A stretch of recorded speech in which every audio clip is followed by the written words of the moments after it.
ಆತ ದೊಡ್ಡ ದೊಡ್ಡ ಕಳ್ತನವನ್ನ ಮಾಡಕತ್ತಂತ ನೋಡ್ರಿ. ಅವಾಗ್ಲೂ ಕೂಡ ತಾಯಿ ಸುಮ್ಮನೆ ಆದಳು. ಈತ ಹಿಂಗ ದೊಡ್ಡ ಕಳ್ತನವನ್ನ ಮಾಡ್ತಾ ಏನ್ ಮಾಡ್ತಾನ, ಒಂದು ದೊಡ್ಡ ಕಳ್ತನದೊಳಗ ಸಿಕ್ಕಿ ಬಿಡ್ತಾನಂತ ನೋಡ್ರಿ. ಸಿಕ್ಕಾಗ ಅವನಿಗೆ ಏನು ಶಿಕ್ಷೆಯನ್ನ ಕೊಡ್ತಾರಪ್ಪ ಅಂತ ಹೇಳಿದ್ರೆ ಗಲ್ಲು ಶಿಕ್ಷೆಯನ್ನ ಕೊಟ್ರಂತ ಆ ಮಗುವಿಗೆ. ಗಲ್ಲು ಶಿಕ್ಷೆಯನ್ನ ಕೊಟ್ಟಾಗ ಅವಾಗ ಒಬ್ರು ಹೋಗಿ ಅವರ ತಾಯಿಯವರಿಗೆ ಹೇಳ್ತಾರಂತ, ಅವ್ರನ್ನ ಹಿಡಿದು ಒಳಗಡೆ ಹಾಕಿದ್ರಂತ ಹುಡುಗನನ್ನ. ಹಾಕಿದಾಗ ಒಬ್ಬರನ್ನ ಆ ತಾಯಿ ಮನೆ ತನಕ ಕಳಿಸ್ತಾರಂತ. ಕಳಿಸಿ ಹೇಳ್ತಾರಂತ, ಅಮ್ಮವ್ರೆ ನಿಮ್ಮ ಮಗ ಏನೋ ಒಂದು ದೊಡ್ಡ ಕಳ್ತನವನ್ನ ಮಾಡಿದಳಂತ, ಅದಕ್ಕಾಗಿ ಅವನನ್ನ ಒಳಗಡೆ ಹಾಕಿದಾರಂತ, ಮತ್ತು ಅವನಿಗೆ ಏನನ್ನ ಶಿಕ್ಷೆ ಕೊಟ್ಟಿದಾರಪ್ಪ ಅಂತ ಹೇಳಿದ್ರ ಅವನಿಗೆ ಗಲ್ಲು ಶಿಕ್ಷೆ ಕೊಟ್ಟಿದಾರಂತ ಅಮ್ಮವ್ರೆ ಅಂತ ಹೇಳಿದಾರಂತ. ಹೇಳಿದಾಗ ಎಲ್ಲ ನಮ್ಮ ಮಗನಿಗೆ ಗಲ್ಲು ಶಿಕ್ಷಣ ಅಂತ ಆ ತಾಯಿ ಓಡಾಡಿ ಹೋಗ್ತಾಳಂತ ನೋಡ್ರಿ. ಓಡಾಡಿ ಹೋದಾಗ ನೋಡ್ರಿ, ಅವಾಗ ಬಿಡ್ರಿ ಒಳಗಡೆ ಅಮ್ಮವ್ರನ್ನ ತಂದ್ರು. ನಿನ್ನ ತಾಯಿ ಜೊತೆ ಏನು ಮಾತಾಡು, ನಿನ್ನ ಕೊನೆ ಆಸೆ ಏನಂತ ಕೇಳ್ತಾರಂತ. ಕೇಳಿದಾಗ ಆತ ಹೇಳ್ತಾನಂತ, ಯಪ್ಪ ಮಗನ ನೋಡಿಲಿ, ನಿನ್ನ ಕಣ್ಣ ಮುಂದ ನೋಡಿಲಿ, ನನ್ನ ಕಣ್ಣ ಮುಂದ ನಿನಗೆ ಹ್ಯಾಂಗ ನಾ ಮಣ್ಣು ಕೊಡ್ಲು ಯಪ್ಪ ನನ್ನಪ್ಪ ಅಂತ ಆತ ತಾಯಿ ಕೇಳ್ತಾಳಂತ. ಕೇಳಿದಾಗ ಮಗ ಅಂತಾನಂತ, ಅಮ್ಮ ಅಂದಂತ, ನಾನು ಚಿಕ್ಕವನಿದ್ದಾಗ ನನಗ ನೀನು ಬಡದು ನನಗೇನಾದ್ರೂ ನೀ ಬುದ್ಧಿವಾದ ಹೇಳಿದ್ದಂದ್ರ ನಾ ಇಂಥ ತಪ್ಪು ಕೆಲಸವನ್ನ ಮಾಡಿ ಈ ಗಲ್ಲು ಶಿಕ್ಷೆಗೆ ಬಲಿ ಆಗ್ತಾ ಇರಲಿಲ್ಲ ಅಮ್ಮ ಅಂತ ಹೇಳ್ತಾನಂತ ನೋಡ್ರಿ ಪುಣ್ಯಾತ್ಮರೇ. ಏನಾಗ್ತದ ಇವಾಗ? ಅದಕ್ಕೆ ನಾವೇನ್ ಮಾಡ್ಬೇಕು? ಮನೆ ಮೊದಲು ಪಾಠಶಾಲೆ, ತಾಯಿ ತಾನೇ ಮೊದಲ ಗುರು ಅಂತ ಹೇಳ್ತಾರ, ಹೌದಲ್ರಿ? ಅದಕ್ಕ ನಾವೇನ್ ಮಾಡ್ಬೇಕು? ನಮಗ ಹೆಜ್ಜೆಗೆ ನಮಗ ಬಸವಣ್ಣವ್ರು ನೆನಪಾಗ್ಬೇಕು, ಹೌದಲ್ರಿ?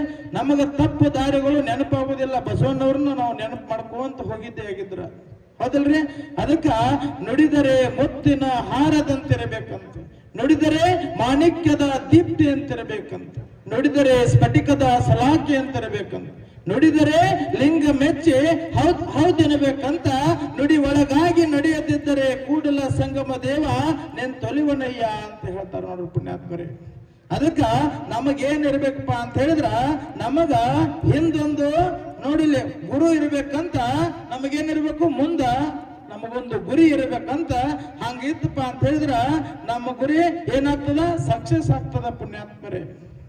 ಮತ್ತೊಂದು ಏನಾಗ್ತದಪ್ಪ ಅಂತ ಹೇಳಿದ್ರೆ ನೋಡ್ರಿ, ಒಂದು ಯುದ್ಧದಲ್ಲಿ ಏನಾಗ್ತದ? ಒಂದು ಯುದ್ಧ ನಡೆಯಿತು. ಆ ಯುದ್ಧದಲ್ಲಿ ಏನಾಗ್ತದ? ಸೀತಾದೇವಿಯನ್ನ ಕರ್ಕೊಂಡು ಬಂದ್ರಂತ. ಸೀತಾದೇವಿಯನ್ನ ಕರ್ಕೊಂಡು ಬಂದ್ರಂತ. ಯುದ್ಧ ಮುಗಿತು. ಯುದ್ಧ ಮುಗಿದ ಮೇಲೆ ಸೀತಾದೇವಿಯನ್ನ ಕರ್ಕೊಂಡು ಬಂದ್ರಂತ.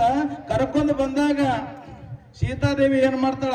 ನನ್ನನ್ನ ಕರ್ಕೊಂಡು ಬರೋ ಸಲುವಾಗಿ ಬಹಳ ಕಷ್ಟಪಟ್ಟಿದಿರಪ್ಪ ನೀವು, ಅದಕ್ಕಾಗಿ ನಾನು ನಿಮಗೆ ಏನಾದ್ರೂ ಒಂದಿಷ್ಟು ಕಾಣಿಕೆಯನ್ನ ನಾನು ಕೊಡ್ತೀನಿ ಅಂತ ಹಿಂಗೆಲ್ಲರಿಗೂ ಕಾಣಿಕೆಯನ್ನ ಕೊಡಕತ್ತಾಳಂತ ಸೀತಾದೇವಿ.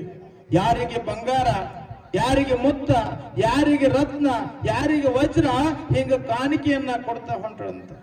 ಎಲ್ಲರಿಗೂ ಕಾಣಿಕೆ ಕೊಟ್ಟು ಮುಗಿತಂತ. ದಂಡಿಗೆ ಯಾರು ಕೂತಿದ್ರಪ್ಪ ಅಂತ ಹೇಳಿದ್ರೆ ಹನುಮಂತ ದೇವರು ಒಂದು ದಂಡಿಗೆ ಕೂತಿದ್ದಂತ. ಅವಾಗ ಸೀತಾದೇವಿ ಹನುಮಂತ ಬಾಯಿಲಿ ಅಂದಳಂತ. ಅವಾಗ ನೋಡಿಲಿ ಬಂದ, ಯಾಕೆ ತಾಯಿ ಕರೆದ್ರಿ ಅಂತ ನೋಡಿಲ್ಲ. ಹನುಮಂತ ಸೀತಾದೇವಿ ಮುಂದುಗಡೆ ಬಂದು ಕೂತಾಗ ಹನುಮಂತ, ನನ್ನನ್ನ ಕರ್ಕೊಂಡು ಬರೋ ಸಲುವಾಗಿ ಬಹಳ ಕಷ್ಟಪಟ್ಟಿದೀಪ ನೀನು, ಅದಕ್ಕೆ ನಾನು ನಿನಗೆ ಏನಾದ್ರೂ ಒಂದಿಷ್ಟು ಕೊಡ್ತೀನಿ ಅಂತ ವಜ್ರದ ಹಾರವನ್ನ ನೋಡಿಲಿ ತನ್ನ ತವರು ಮನೆಯಿಂದ ಆ ಸೀತಾದೇವಿಯ ತಂದೆ ತಾಯಿಂದ್ರ ಅದನ್ನ ಸೀತಾದೇವಿಗೆ ಕೊಟ್ಟಿದ್ರಂತ ವಜ್ರದ ಹಾರವನ್ನ. ಅದನ್ನ ಏನ್ ಮಾಡ್ತಾಳ? ಅದನ್ನ ಹನುಮಂತ ದೇವ್ರಿಗೆ ಕೊಟ್ಟಳಂತ. ಕೊಟ್ಟಾಗ ಹನುಮಂತ ದೇವ್ರು ಏನ್ ಮಾಡ್ತಾನ? ಅದನ್ನ ಹಾರವನ್ನ ತಗೊಂಡಂತ ಒಂದು ದೊಡ್ಡ ಮರವನ್ನ ಹತ್ತಿ ಕೂತ ಆ ಹಾರವನ್ನೆಲ್ಲ ಕಡ್ಕಡ್ದು ಯಾಕಂತ ಆ ಹಾರವನ್ನ ಕಡ್ಕಡ್ದು ಹೋದಾಗ ಸೀತಾದೇವಿ ನೋಡಿಲಿ, ಅದನ್ನ ನೋಡಿದಳಂತ. ನೋಡಿ ಹೇಳ್ತಾಳಂತ, ನೋಡ್ರಿ ಅಲ್ಲ ನೋಡಿಲಿ, ಇದು ನನ್ನ ತವರು ಮನೆಯಿಂದ ನನ್ನ ತಂದೆ ತಾಯಿಯಿಂದ ಕೊಟ್ಟಂತ ವಜ್ರದ ಹಾರದ, ಇದು ಕೋಟಿ ಬೆಲೆ ಬಾಳುವಂತ ಇದು ವಜ್ರದ ಹಾರದ.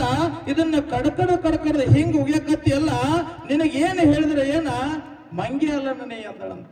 ಆವಾಗ ಹನುಮಂತ ದೇವ್ರು ಹೇಳ್ತಾನಂತ ಸೀತಾದೇವಿಗೆ, ಯಾಕೆ ತಾಯಿ ಹಿಂಗ ನಾಕತ್ತೀರಿ? ಯಾಕೆ ದೇವಿ ಹಿಂಗ ನಾಕತ್ತೀರಿ? ನನಗ ನೋಡಿಲಿ ನಿಮ್ಮ ನೆನಪಿಗಾಗಿ ನೀವು ಮತ್ತು ರಾಮ ನಮ್ಮ ನೆನಪಿಗಾಗಿ ನೋಡಿಲ್ಲ, ನಿಮ್ಮ ನೆನಪಿಗಾಗಿ ನನಗೆ ವಜ್ರದ ಹಾರ ಬೇಕಾಗಿಲ್ಲ ತಾಯಿ.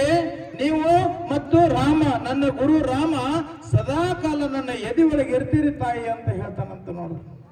ಹೌದಾ? ಎಲ್ಲಿದನ ನಿನ್ನ ರಾಮ, ಎಲ್ಲಿದ ನಾನು ಅಂತ ಕೇಳಿದಾಗ ಹನುಮಂತ ದೇವರು ತಮ್ಮ ಎದೆಯನ್ನ ಹೀಗ ಹರಿದು ತೋರಿಸ್ತಾರಂತ ತೋರಿಸಿದಾಗ ರಾಮ ಮತ್ತು ಸೀತಾದೇವಿಯ ರೂಪ ತಮ್ಮ ಎದೆ ಒಳಗೆ ಕಾಣ್ತದಂತ ಹನುಮಂತ ದೇವ್ರ ಎದೆ ಒಳಗೆ. ಪುಣ್ಯಾತ್ಮರೇ, ನಿಮ್ಮ ಎದೆ ಒಳಗೆ ಏನು ಕಾಣಬೇಕಾಗಿರಪ್ಪ ಅಂತ ಹೇಳಿದ್ರ, ಇಲ್ಲೇನು ಗುರುಗಳು ಕೂತಿದಾರಲ್ಲ, ನಿಮಗೇನು ಶಿಕ್ಷಣವನ್ನ ಕೊಡುವಂತ ಗುರುಗಳು ಏನು ಕೂತಿದಾರ ನೋಡು, ನಿಮ್ಮನ್ನ ನೋಡ್ರಿ ಯಾವಾಗ ಕೇಳಿದ್ರು ಕೂಡ ನಿಮಗೇನು ಕಾಣಬೇಕು, ನಿಮಗೇನು ಶಿಕ್ಷಣವನ್ನ ಕೊಡಾಕತ್ತಿದ್ರು ನೋಡು, ಈ ಗುರುಗಳು ಕಾಣಬೇಕು ಅಂತ ಹೇಳಲಿಕ್ಕೆ ಬಯಸ್ತೇನೆ ಪುಣ್ಯಾತ್ಮರೇ. ಹೌದಿಲ್ಲ? ಮತ್ತೊಂದು ಏನಪ್ಪಾ ಅಂತ ಹೇಳಿದ್ರೆ, ನೀವು ಈ ಗುರುಗಳನ್ನು ನೀವು ನೆನೆಸ್ಕೊಂತ ಹೋದ್ರಿಪ್ಪ ಅಂತ ಹೇಳಿದ್ರೆ ನಿಮ್ಮಂತ ಪುಣ್ಯತ್ವರು ಮತ್ತಾರಿಲ್ಲ ಅಂತ ಹೇಳುತ್ತಾ, ಸಮಯದ ಅಭಾವ ಬಹಳ ಕಡಿಮೆ ಇರುವುದರಿಂದ ನನ್ನ ಒಂದೆರಡು ನುಡಿಗಳಿಗೆ ಮಂಗಲ ನೀಡ್ತೀನಿ. ಪುಣ್ಯಾತ್ಮರೇ, ನಮಸ್ಕಾರ, ಧನ್ಯವಾದಗಳು. ಜೀವ